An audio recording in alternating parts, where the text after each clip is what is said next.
মলম বাবা, আমার একটা মলম দেন না, যে মলম লাগাইলে আমার 2 মিলিয়ন সাবস্ক্রাইব হয়ে যাইবো।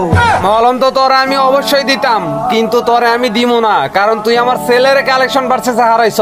আমার ভুল হয়ে গেছে গে বাবা, আমার মাফ করে দেন। ভুল করছস, ভুলের মাসুল দিতে হইব। তুই আমার সাথে কালেকশন ভার্সেস কর, তুই আমারে কালেকশন ভার্সেস করে হারা, তাইলে আমি তোরে মলম দিমু। কিন্তু বাবা, আপনার কাছে তো কোনো কালেকশনই নাই, আপনার সাথে কি কালেকশন ভার্সেস করব? কি কস? আমার কাছে কোনো কালেকশন নাই মানে? এই যে দেখ ইনকিউবেটরের বান্ডিল, তোর বাপের জীবনে এই বান্ডিল চোখে দেখছিলি? আরে বাবা, তুমি কি ভুলে গেছো ইউপি সাকিব যে কালেকশন ভার্সেস এর কিং? এই যে দেখো তোমার বান্ডিল। আরে এটা হয়তো তুই ভুলে দেয় ফেলছস। আচ্ছা তুই পারলে এইবার এই যে এই ব্লু শেডের এই বান্ডিলটা দেখা।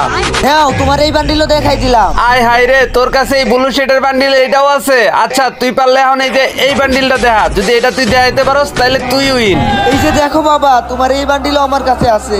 এবার তুমি আমারে মলমটা দাও, মলমটা লাগে আমি 2 মিলিয়ন সাবস্ক্রাইব করবো। আরে শুধু মলম দিলেই তো 2 মিলিয়ন সাবস্ক্রাইবার হইব না। যারা তোমার ভিডিও দেখে অবশ্যই তোমার চ্যানেলটা তাদের সাবস্ক্রাইব করতে হবে। যদি তারা সাবস্ক্রাইব করে তাইলেই তোমার 2 মিলিয়ন সাবস্ক্রাইবার হইব। তো প্লিজ ভাই, তোমরা 2 মিলিয়ন সাবস্ক্রাইব কইরা দাও না।